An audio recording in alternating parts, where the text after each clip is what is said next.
Okay, let's start. So we looked at systematic mismatch, right? So we looked at what happens in a resistor capacitor,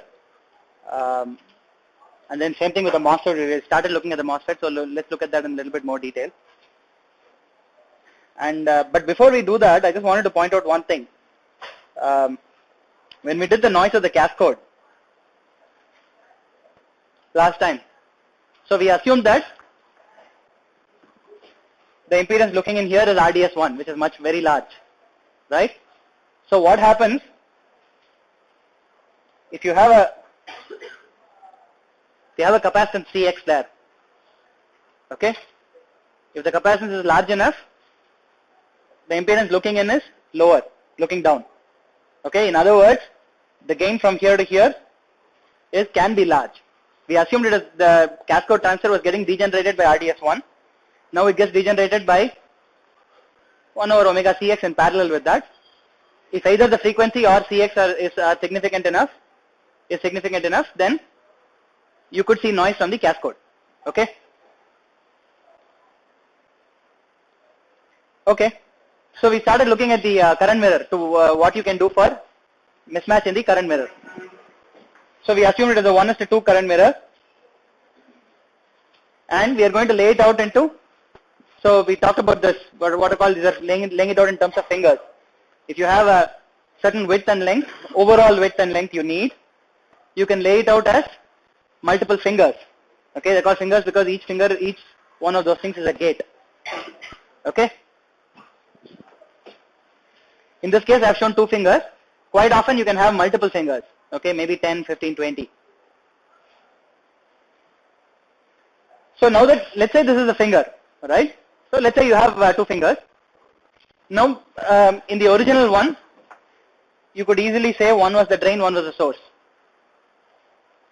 If you have something like this, what would you say about the drain and source of the transistors?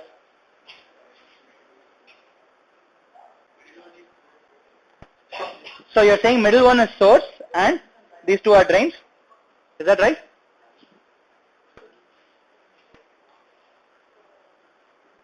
Is that right? So middle one is drain, the other 2 are sources? No to that also. Both are possible, right? That's right. Both are possible. So what are you doing? Remember we talked, this is just 2 transistors in parallel, each with W over 2. And what are you doing in this case? So let us say you take 2 separate transistors like this, let's say W over 2, and you are just merging one of the, because at the end of the day all 3 terminals are the same. So the drain and source, it doesn't matter. You can just merge them into a single diffusion.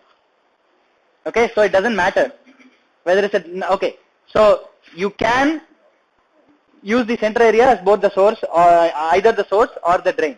Obviously you can't use it as a source for one transistor, drain for the other, right? Obviously, because then, right? Okay.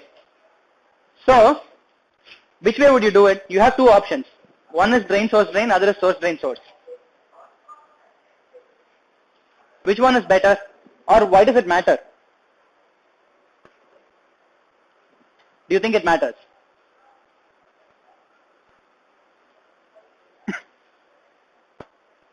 Okay, so what is the advantage of sharing this diffusion? What do you have underneath?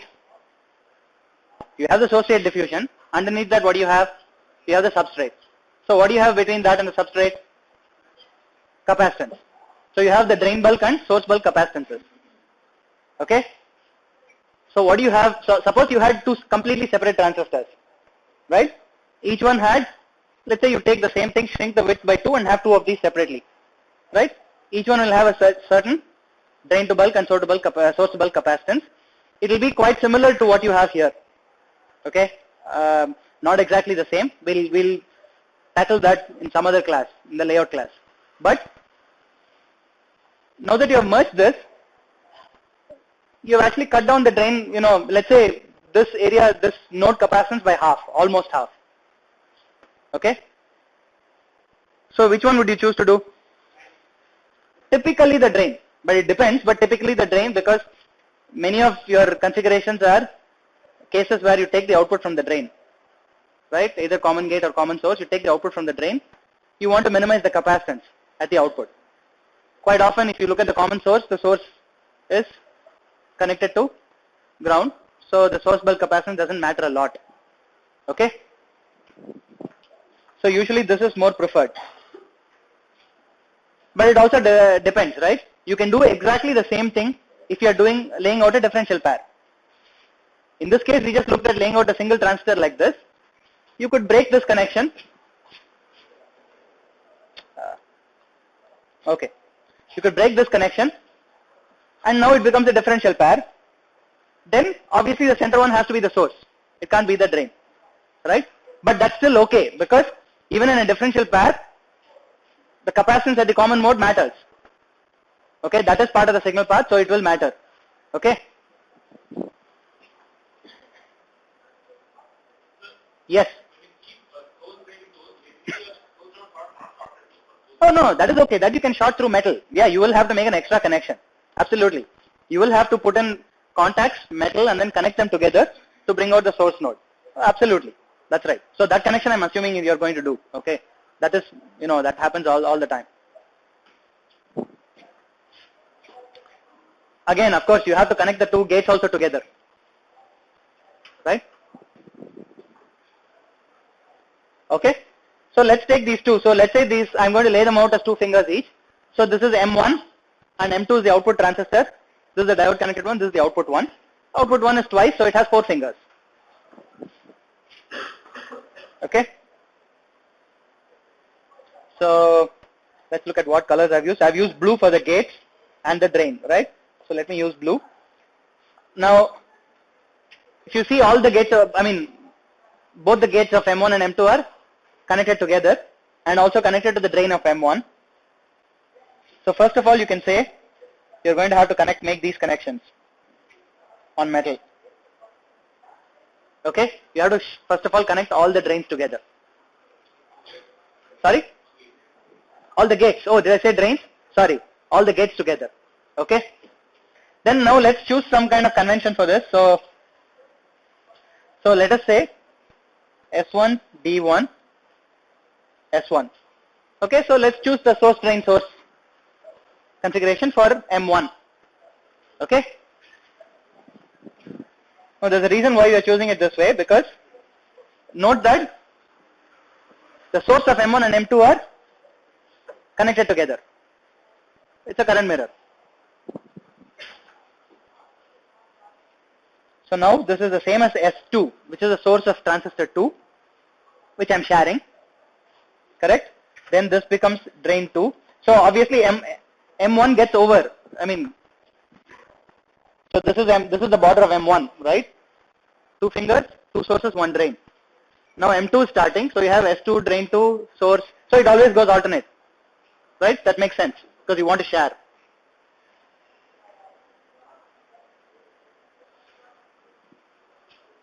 Okay.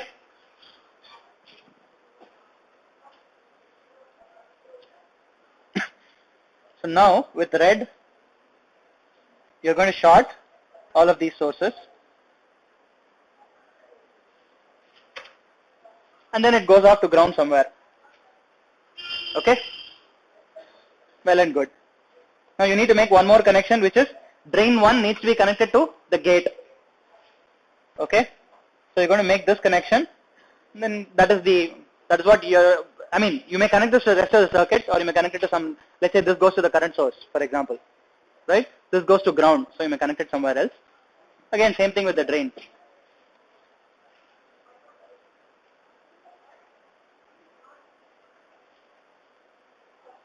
Okay, so you may take it in a different direction. Okay. So this way, the two transistors have the same orientation. They are close to each other, so systematic mismatches are low to start off with. Then there are other things you can do too. For example, one thing you can think of, what do you think you can do with this? If you had something like this, right? What is an easy way to reduce the mismatch even further? Let us say there's a gradient coming from the left side. Let's say could be a temperature gradient or could be something else coming from the left side, right? Now obviously M1 is going to feel it a lot more than M2, obviously. Okay, how do you fix that? There's actually a very easy way to fix that. You have 4 fingers of M2, take those 4 and put it to the left, right? So basically sandwich M1, the 2 fingers of M1, in between 2 fingers each of M2. That helps a little bit for gradients from the left side, right? It's not exactly the same, it won't completely cancel out, but it helps a lot, right? Now you have two fingers of M2 which are feeling a lot of the gradient, right? They're way ahead, and then M1 feels a little bit of the temperature gradient, and then M2, the rest of the M2 have a, let's say they're at the bottom end, right? But on the whole, it seems like it might average out, right? I mean, don't you see that, right? That is a very, very crude way of doing it. In reality, I mean, there are a lot of things you can do. So that kind of, for example, you can do, for example, if you had equal number of fingers, you could just alternate every other finger. M1, M2, M1, M2, you could just do that. That will help a lot. It will be a lot better than just doing a whole bunch of them together, right? It will average out a lot more.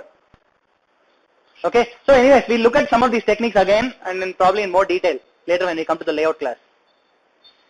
Okay, what else do we do? We have one last thing to do, which is to add the dummies, right?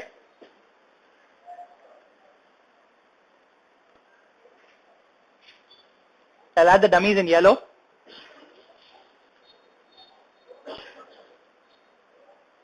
So now you add 2 more dummies, right?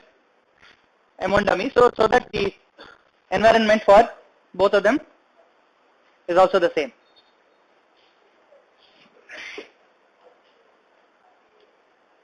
Okay, so that's as far as systematic mismatch goes. So there are some certain techniques, so layout techniques you can do. Okay, so to get rid of them. So idea is to make both devices identical, right? That is under your control. Okay. How about the other kind of mismatch?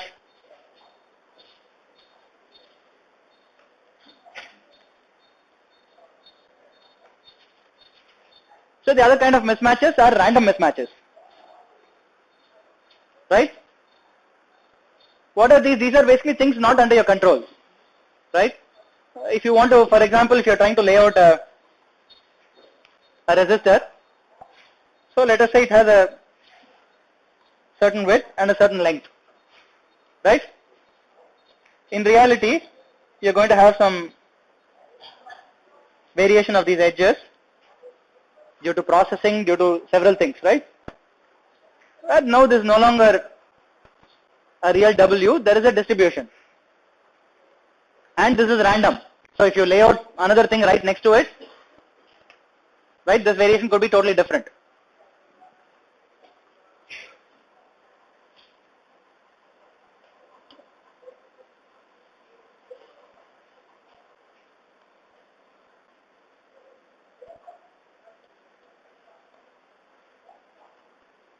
Okay, so this thing could have a totally different profile.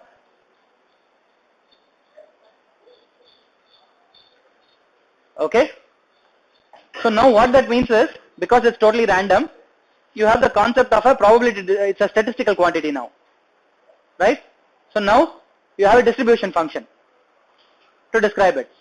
For example, you are looking for a value of resistance R. Okay. What you actually get is something like this, where the mean is R, but you have some distribution around it, right? If your mismatches are low, then you have a very sharp distribution, right? Your standard deviation is low. If your mismatch is, very large, you will find that this distribution is quite wide. You will see it's quite common to talk of, let's say 100 ohms, plus or minus 30%. So process variation, these kind of variations are quite often called process variations. So they're basically quite not directly under your control. Okay, and you have to, so this 30% could include a systematic portion and a random portion. You can fix a systematic portion, you cannot fix the, we'll find out there are ways to fix the random portion also to some extent, right? For example, if you look at transistors, there are ways to minimize, design techniques to minimize, right, the effects of these random mismatches. Or you can quite often see capacitance is,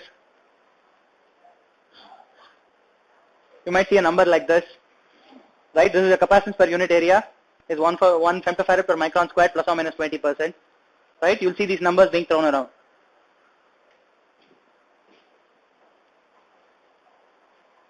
Okay. So if this, let's say this is your mean,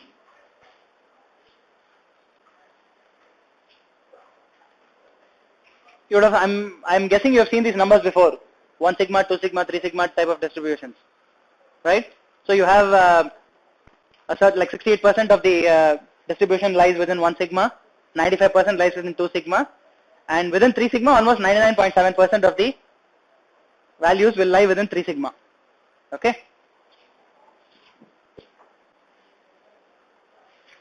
Okay. So now let's look at we'll come back to the resistor also, but let's look at the transistor. So you have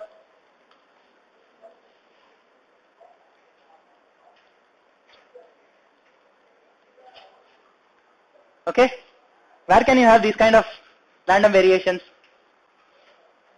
In pretty much everything. Your mu can vary, your Cox can vary, your W over L can vary, and your Vt can vary. So pretty much all parameters will have a distribution. Okay. But the interesting thing is, you'll find that several of these quantities actually change with, for example, if you look at, let's take delta W over W. Okay, let's take the quantity delta W over W. What do you expect if you increase width, for example, as you increase width, what happens? You would expect delta W over W to come down. Okay, right? Because the effect itself is random, it has a certain distribution. If you increase the overall W, delta W over W reduces. Similarly, if you increase L, delta L over L also decreases. Now here is the interesting thing. So that is, okay, intuitively that makes sense, right?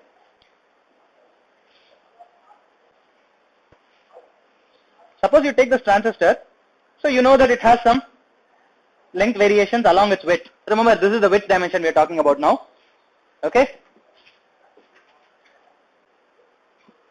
Now, what happens to the length variations as you increase the width?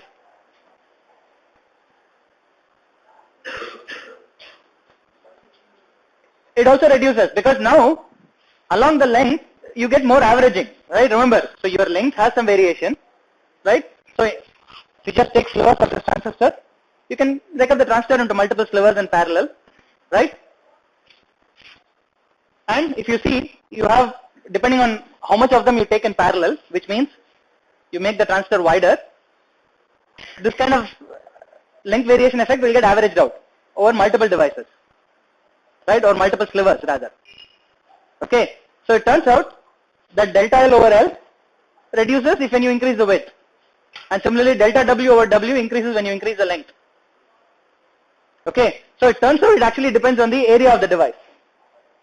Okay, not directly on the, not just on the width or the length, but on the area. Okay.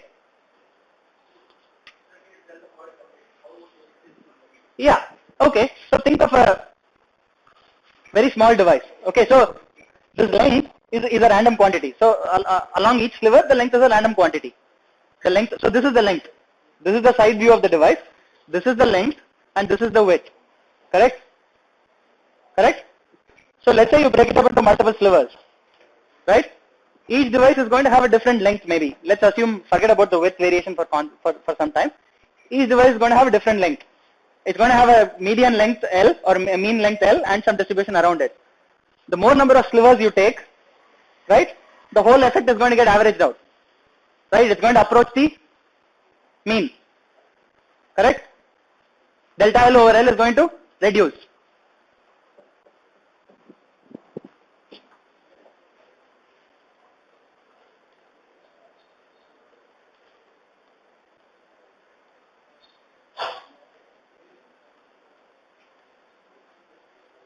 Well, let me put it this way.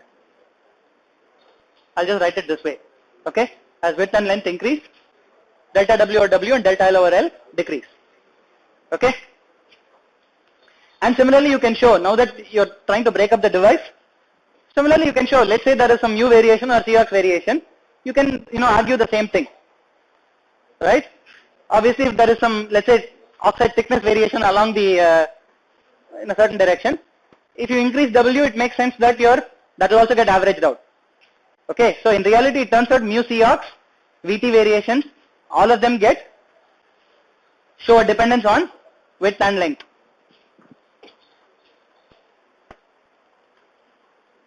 VT. Okay, and now you can argue the same thing. If I gave you a resistor, for example, you will see the same effect. Okay, resistance, right? The variation in the resistance will also, or if you want to make two resistors, right? You want to make them identical. You increase the area, correct? You expect them to become better matched, which means the two values will come close to each other. Similar effect.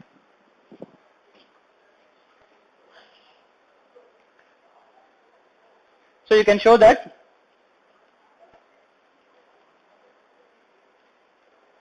turns out it goes as 1 over root WL. Okay. A lot of people have done several measurements and can empirically show that this is true. AVT is some, constant of, proportionality constant. So in other words, for example, you can see that it is basically expressed as maybe several millivolts times micron, right? The units of this is micron. Okay. So this is expressed as several millivolts. So it is a constant of proportionality telling you how much mismatch is there, right? How much mismatch you can expect, how much random mismatch you can expect. Okay. Oh, this is the threshold voltage. Yeah, this is for threshold voltage. Similarly, you can show for other things also. If beta is mu Cox, right? You can show this thing. You can show this. Similarly, sigma delta R by R will depend on the width and length. Will be AR over root WL. Okay. So and so on.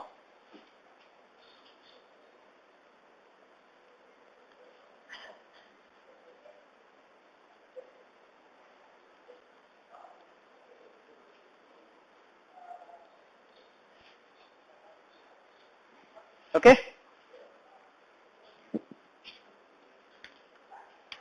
So what are the effects of mismatch? So the effects of mismatch typically are seen in cases where you want two things to be matched. Okay. So let's take the case of a differential amplifier, for example. I mean, that's where the effect is most pronounced. Okay. So because in a differential amplifier you have done all your analysis assuming that the two sides are identical.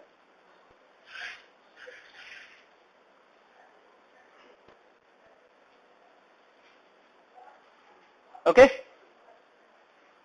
So you have a diff amp and you assume they're identical. What happens if there are mismatches inside? Could be VTs, could be resistors, could be anything. What do you think is going to happen? Offsets, right? You have studied about offsets before? Or you just heard the term? You've heard it. Okay. So it turns out, so if you have mismatches inside these, you can replace these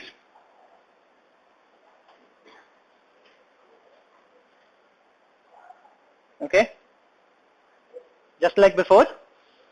You can replace these with an input referred voltage source and an input referred current source.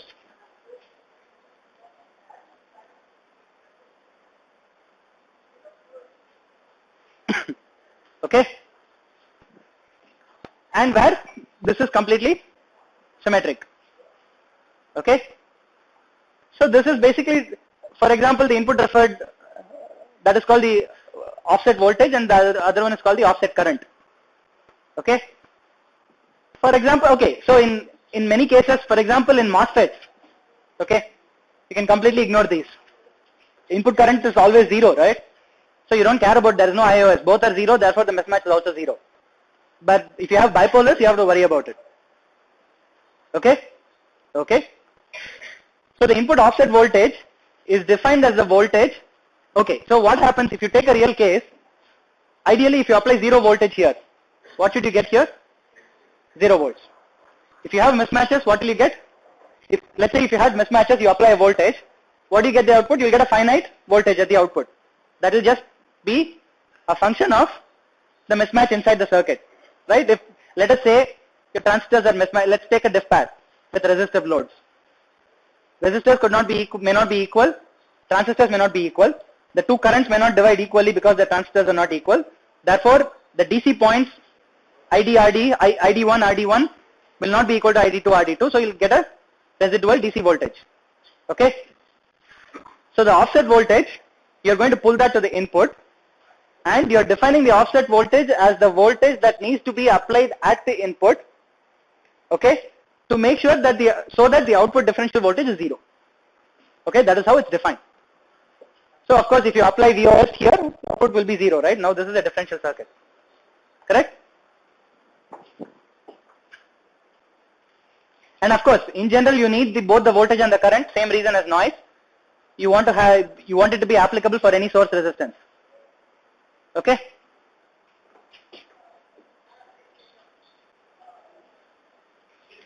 Yes. Yes. The case of a MOSFET.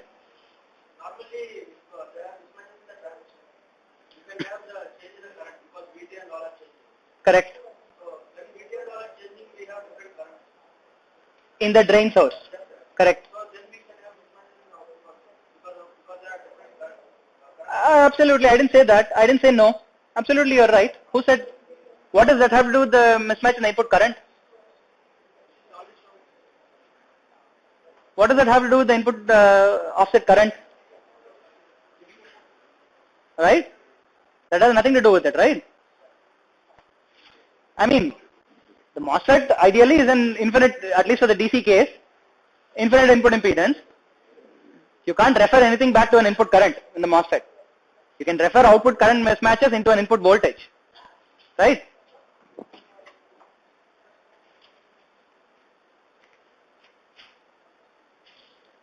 So DC offsets are a problem, okay. Now note that, for example, if temperature changes over time, temperature affects threshold voltage, for example, okay. That could affect the threshold voltage mismatch. So there are cases where you could have a time varying DC offset. These are not quantities set in stone, right? So the DC offsets may change over time, okay. So that could be one problem. So there are circuits which you can design to cancel these DC offsets, but which may not work. It may work for the DC case, but may not work over time, for example.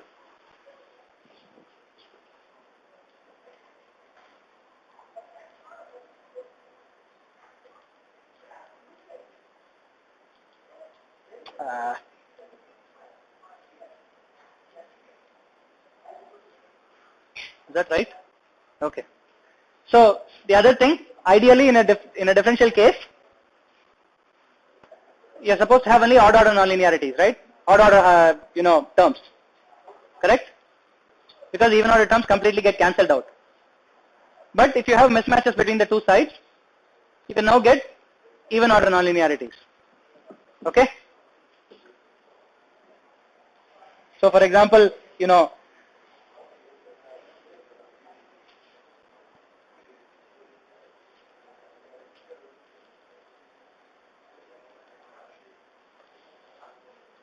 right? If you had some nonlinearity like this, right?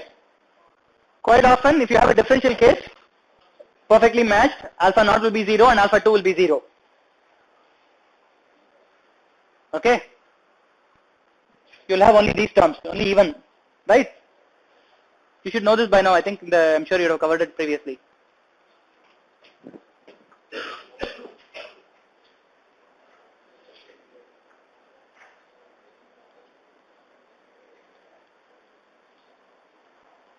Okay, so let's take the case of a MOS diff pad.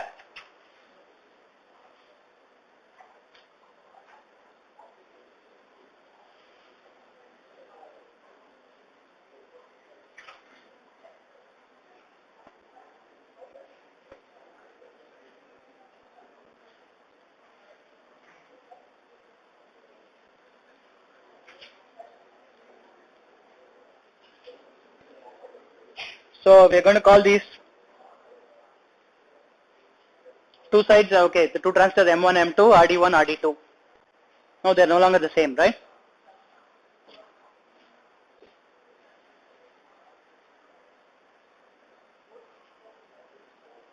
Oh, sorry.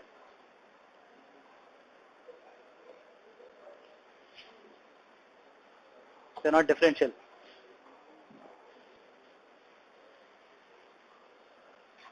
Okay. So the input differential voltage in a DC sense is nothing but VI1 minus VI2. What is that equal to?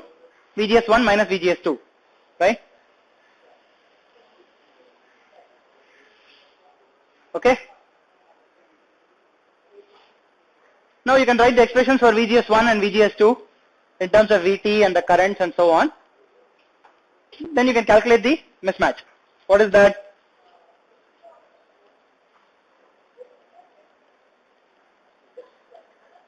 So you have a VT1 minus VT2 term, that's delta VT, plus. So for now we'll assume that mu CF are constant, okay, that makes things easier.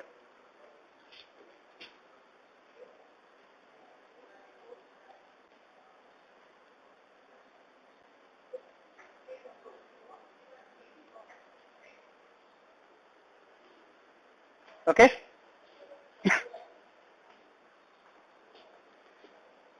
And then now what we're going to say is, we're going to say ID1 is some mean value ID plus delta ID over 2. ID2 is ID minus delta ID over 2 and so on.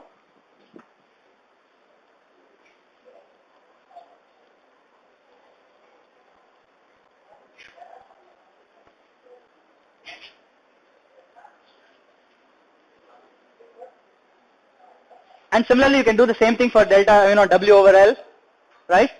VT. Do the same thing for everything. Okay.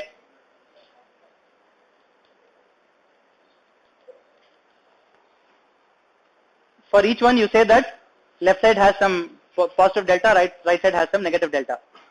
Okay, that's your reference point. Now obviously the real case could be that, the resistance on the left side could be higher but the VT could be lower. So you have to worry about the signs. Okay, when you do a real calculation.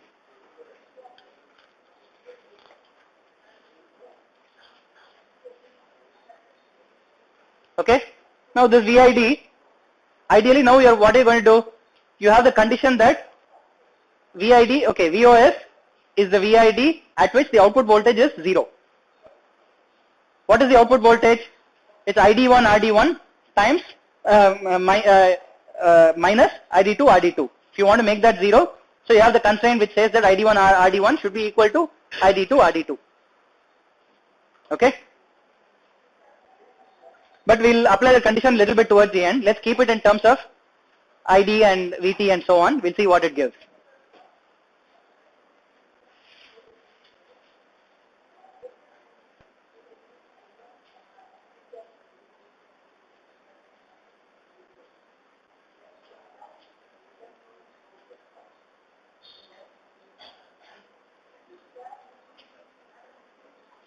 So you get these minuses, right?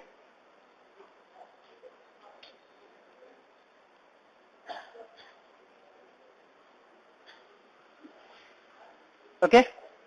Now we can simplify things a little bit because now we can take out 2ID or beta W over L constant. Okay. Outside. What is that? What is root of 2ID over beta times W over L?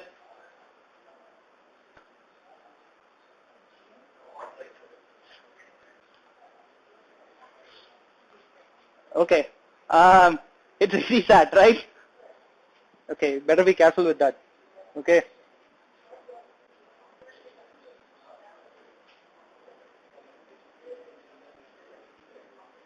Okay. Okay. Times? Yes, sure. Oh, yeah. Note down which formula? Oh, yeah, sure. Okay. So, we are just taking the same thing from before. Right? Actually, at this point in time, it shouldn't technically be called, should still be VID. Okay, it's technically not VOS yet. You have not applied the constraint. Okay, so VID delta VT as before, and it used to be root of 2ID1 over beta W over L1. But now I am putting these things, these, right, in here. Okay, so one side has the plus, the other side has the minus.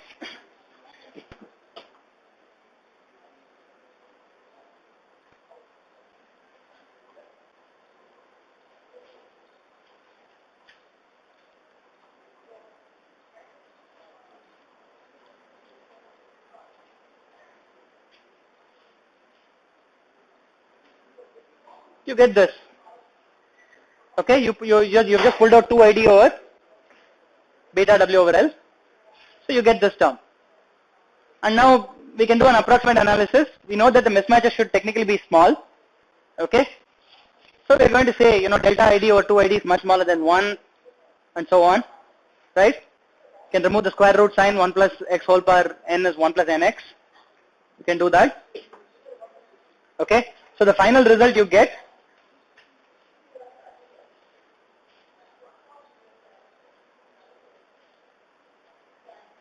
this.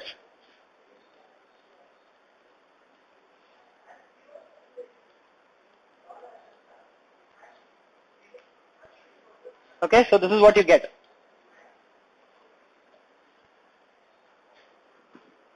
So you get delta VT plus VGS minus VT over 2 times delta ID over ID minus delta W over L over W over L. Okay.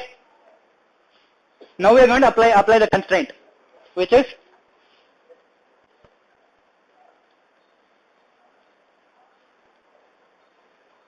right. This is your constraint. Okay. In which case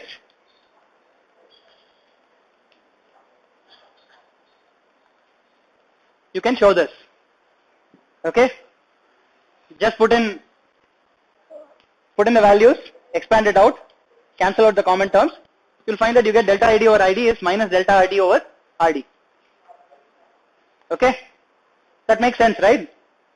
Because if your current changes in one way, if the resistor changes in the other way, the DC will still be the same. Okay. So now you have an expression for your offset voltage.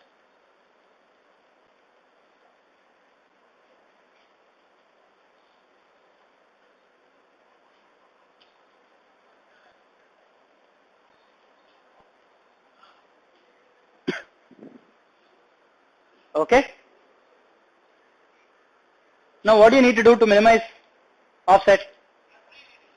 Obviously you want offset voltage to be 0. How do you minimize it? Automatically I can see VGS minus VT. Right? It depends on VGS minus VT.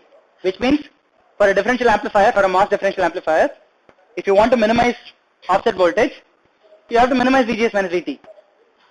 Yes.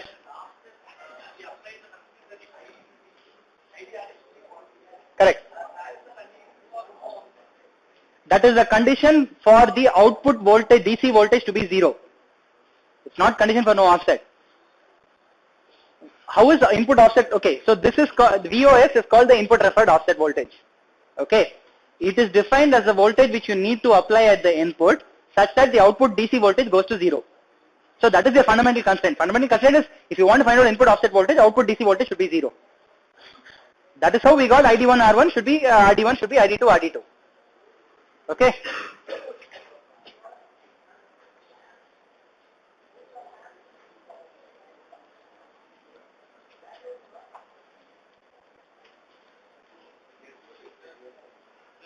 Yes.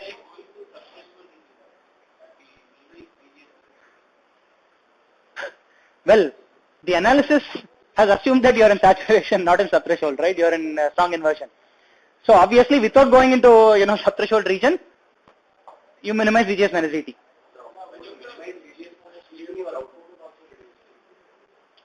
Why? No, you have multiple variables. You have W over L. You have control over the current,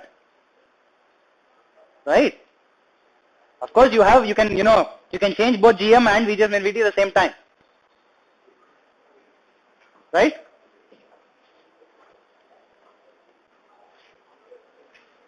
Okay. What else? You can show that for a MOSFET, your input referred offset voltage, you can do the same thing for the bipolar differential pair, by the way. Okay. You can show that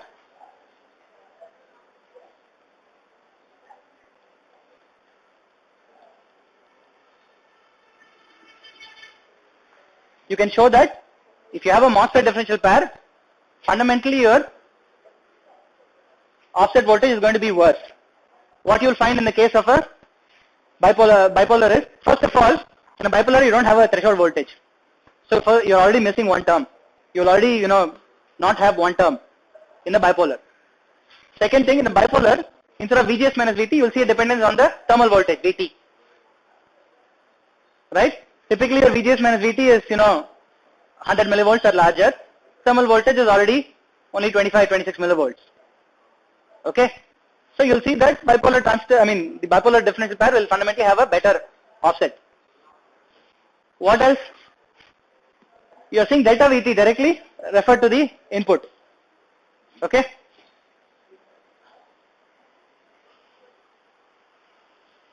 So if you have a threshold voltage offset, that directly gets converted to the input, and that kind you can see that, right? Because you're trying to apply it across the two transistors. So it makes sense. Okay. So one last thing and then we'll stop for today.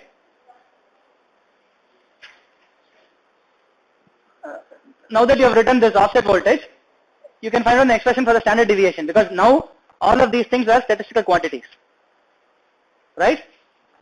So you're going to have a standard deviation for VT, RD and W over L, and all three are statistically independent. Okay?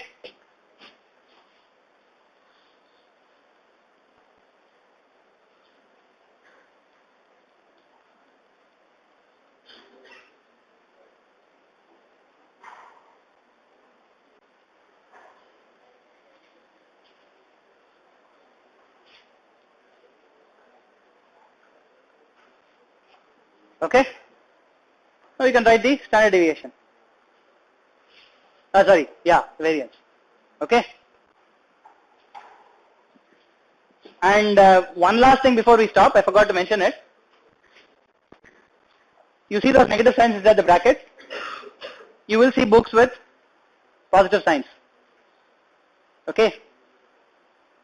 Because different people choose to analyze it in different ways. We started off assuming that the left side is ID plus delta ID over 2, right side is ID minus delta ID over 2. There are certain people who choose to analyze it as you have ID and RD, and ID plus delta ID and RD plus delta ID. If you start off with that, fundamentally the right side is, larger than the left side, so you'll get the opposite signs. You'll get the plus delta ID over RD plus delta W over L over W over L. Be careful with the signs. Okay? And